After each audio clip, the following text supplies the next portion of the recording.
Oh, good evening. I'm LeAnne McGee. I was here last meeting, and I live in on the east side in Edgewater neighborhood. But as I told you guys last time, I have kids in 3 schools here in town. I have 4 children, and we've been here 14 years. And I love seeing Madison grow. I love Madison. Our family was the Madison Family of the Year years ago. We loved it. I was chair of that committee for a while after that, and then on the committee. I mean, and I love Madison. I love welcoming new people to Madison. I love when last time we did the rezoning with our schools.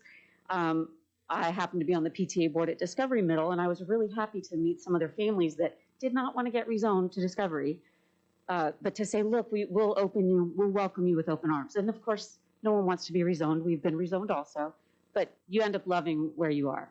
And so I love Madison. So I'm not against development, but for all the years that I've ever been coming to city council meetings and even been involved in city PTA, which is about 10 years or more, I told you guys this last time too, it's just the same thing keeps coming up over and over again. I actually looked in my emails today of the ones I've sent to my council person and then the one who held the position before him.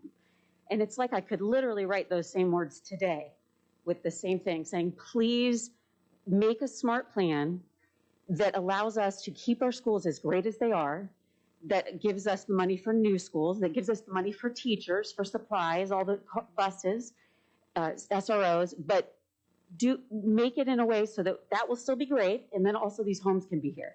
I grew up in Florida. I'm a licensed attorney in Florida. We have impact fees in Florida. I mean, in Florida is very expensive, so obviously Madison's not as much as there, but I would pay more to live here if it meant that more money would go to our schools. Like I was one of the first people to be happy to vote for the property tax increase. We get so much value for such a little amount of money here in Madison, but we are bleeding, like we are coming apart. I love this new development, but we've got to figure out a way to create plans that will allow developers, homeowners, whatever it is, to get more money for our schools. Interestingly, all the new developments right now are on the west side, or at least the ones that are up for planning, or approval.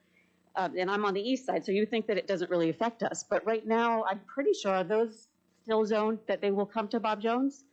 So I know a while ago, and I was active in this when PTA was really active in trying to get the council to slow down on the zoning. It was several years ago on zoning, things from commercial or farm to turn it into residential. And so one of the things that the school board did at the time was said, okay, so all these new developments way out in the west, y'all are going to have to drive 25 minutes to get to your schools, Rainbow, Bob Jones, Discovery. So that's how it impacts us. Is I'm on the east side and my kids are in these schools, and we want all the children in Madison to have the same benefit of this same amazing education that they have been getting throughout these years. So I want us to come together and make a real plan. I told you guys last time I was so excited that so many people that ran this time were running on the smart growth. Let's get together. Let's get everyone involved. And let's do it. Let's make this the time that we get involved and we create a new plan. Let's look at the data, and if it's wrong or if it's right, let's just look at it and revisit it with a new set of eyes to say, what do we want to be? Like, let's redo it all. I'm so excited. I think you guys are the right people to do it, and so I hope you will. So thank you. Thank you. Okay. Oops, sorry. I'm back. LeAnne McGee, 103 Fox Lake Drive, Madison. I have to admit, and I said this before, I don't know as much specifically about the traffic on that side of town. But I hear these concerns. To me, schools have always been the big concern, just because I have 4 kids, 4th grade, 7th grade, 9th grade, 11th grade. So all the years we've been in Madison, I've been a mom, and schools have been something that's very important to me. So I care about traffic, and I care about having additional tax revenue through commercial properties or industrial properties, but I can't tell you whether I think this is a great plan or this is a faulty plan. But what I can tell you is we have to change the way we've been doing things in Madison, because I'm not blaming anybody. If I was in your position, which is I don't want to be, which is why I did not run, and I'm so grateful that you all are in your positions. This is a hard job, just like Council President mentioned about some of the data, maybe the people don't understand it exactly. And you're trying so hard, Mr. Mayor, to communicate, and I know that was on your platform the previous time you ran. And I was a communications major in college, went on to become a lawyer. I was also a journalist. You can tell people 100 times, but they still don't always hear it. And I want you guys to understand that we are in a pandemic. So for me to sit here being so pro schools like I am and hear people say, where are the schools? The schools aren't here. I mean, do you guys have any idea what these teachers and administrators are doing right now to just keep our 11 schools safe during this pandemic, to keep our, 11,000 kids, or more than that, or somewhere around there, educated and fed during this time? Like, if I were Dr. Nichols and I came into that new position right during the pandemic, this would be the last thing on my mind, what you guys are doing here with zoning. I mean, I feel so passionate about it because teachers are just killing themselves out there. It's so hard right now. So can you imagine being the superintendent or the school board president or a teacher or a janitor at our school? Like, it is so hard right now. So we shouldn't be making any decisions that deal with burdening our schools more and then saying that they're not here to speak up during a pandemic. That is, to me as a lawyer, and I'm not an Alabama lawyer, but I'm sure you guys have heard the term hearsay, is when there's a statement made for the truth of the matter asserted outside of court, brought into court as if it's true, right? So if Dr. Nichols said, yeah, we can handle this, great, then he needs to come in here and say it. And if he said, no, we can't handle this, then he needs to come in and say it. Or you guys talk to him. Let's have a town hall like Ms. Bartlett recommended. Let's have him talk. Let's have the school board president talk. I mean, we all want the same things. Like, we all want our schools and our city to thrive. But we have to work together and remember that we're in a pandemic. I grew up in a home where my dad was a builder, a home builder. So I love construction. And when I went into law, I did some construction litigation. I also did a bunch of covenants, homeowner association and condo association law in Florida, where it's a little different than here. But it's complicated. So when I hear people talking about this developer agreement says this thing, then the developer's covenants are going to say this thing. And we're basing it based on, oh, yeah, the agreement says there's only going to be 55 and up, there can't be kids there. And then a year later, when the covenants get changed, for whatever reason, there's always ways to change them, kind of hard sometimes, that we are stuck. We have that already approved. Those should be things that we know ahead of time. And I'm not even saying that we should limit it to only 55 and up communities. I mean, I'm not saying we should not add more children to our community. I'm just saying that we have to look at how it burdens our schools and then what we can do to fix that. Let's make room for these kids. Let's build more schools. Let's do what we have to do to get the money to pay the teachers and the admin and the buses. I made some notes while you guys were talking when I didn't know I would get a chance to get back up. Something, Mayor Finley, you mentioned about how we have $8 million extra for our schools. We can't build a new school with $8 million, right? Like, if we have to add a new elementary school in a few years, which by then I won't have an elementary school child anymore, but I still care about the people that do.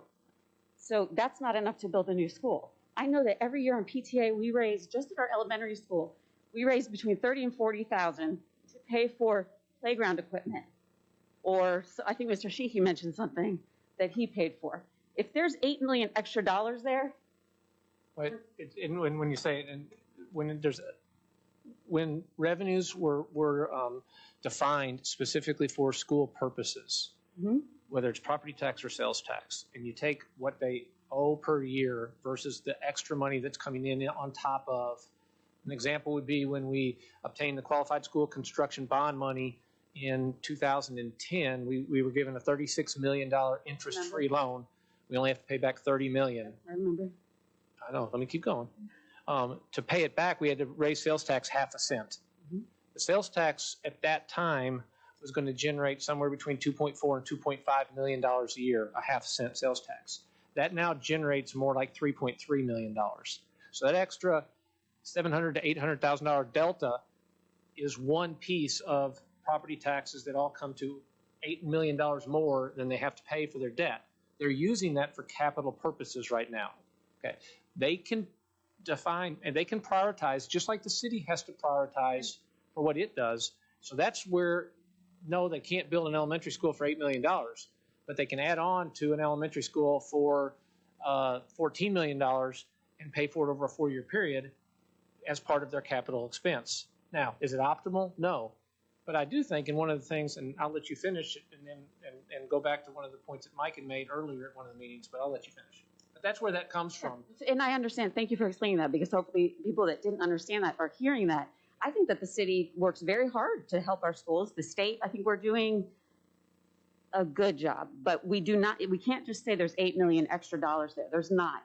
It's money that will be earmarked for things and capital improvements. Like I remember when we were at Madison Elementary many years ago, there was problems with the HVAC and mold, or I don't know for sure if there was mold, but there was a concern that there could be mold. And it took a long time before we finally got that capital improvements money to be able to be earmarked for that, because there's things everywhere. I mean, Bob Jones, my kids are at virtual school right now because our boiler's broken. I think most of everything that they're spending this year, Ms. Bartlett, Ms. Spears could probably say, is going towards a lot of HVAC improvements in multiple schools right now. So it is something that's used, and it is. Yeah, and we're on the same side. Like we are not in disagreement. I'm just saying that we need. You could never give us enough money for schools. Like public schools are woefully. I have learned that. Yes, I mean, and why would we want to? We want to make our schools as good as we can because we want our children to be these great, productive citizens. But something else that I wanted to say too was, I've tried to be involved in city government throughout the 14 years. We've been here more so in the last 10 years. And I'm a pretty smart person and I understand government and laws, but even I have a hard time keeping up with everything. And I look at the website, I follow your Facebook page, and not a lot of people probably do, or maybe they do, but you know, the algorithm doesn't always show it to you. I try to stay informed, but I also have 4 kids. Like, I'm busy and we're in a pandemic. So I would love for us to change the way we do this process. Like when an issue comes in, I think, I don't know her, but this president said, how does this system work? Like, how does the structure work? So when a developer wants to build, which is a great thing, that's their job, that's what they do. First, it goes to a certain, they apply. And then I'm sure it goes, to zoning, planning, engineering, all these things. I would love for us to be able to explain more to regular people in our community how this works. Because last couple weeks when we were here, I heard some council people saying, well, where were you guys at the planning commission? And we need you to speak up there. I can't say I've ever attended one of those. I mean, I just haven't. Not that I necessarily would, but I wouldn't even know I just wouldn't know to do that. And I'm a pretty informed person. So I'd love for us, let's talk about these issues before our city staff does so much work. Like I feel bad that the planning and engineering people have worked so hard on these developments, and even the developers have worked so hard on planning these developments. But here we are with so many unanswered questions. The fact that we don't know how many rooftops we've already added since our plan was made before, that's astounding to me. Like we have to know that. So I implore you to maybe not even just wait till December 28th, even though I hate to drag this out for the landowners, the developer, but the holidays are coming up. I mean, we've got sick council people or family members. Mm-hmm. And so this is just hard. I mean, if I was the city attorney, I wouldn't be able to get those memos done in time for everybody to make a decision on December 28th. And maybe she can. I'm not saying she can't, but this is just very difficult. And so it seems to me like, let's just do it the right way. Maybe these are going to get approved, and maybe it's a great idea to have these. Maybe these neighborhoods will be a great improvement or a great benefit to our community. But let's do it with transparency, and let's do it by communicating with people and getting people's ideas. I liked what Jocelyn said about sending out the notice to people more than I think she said a mile of where it will be impacted. But in this case, these impact me too, way over on the east side, if these kids are going to be zoned for my schools. And so really that would be the whole city that needs to know. And I'm not blaming anyone. I think you guys are amazing. The last council, the one before that, you're doing a great job that many people don't want to do. But we can still do it better. So please, let's work together and take the help that you can get from the people who are able to help. And let's just do it the best that we possibly can. Thank you.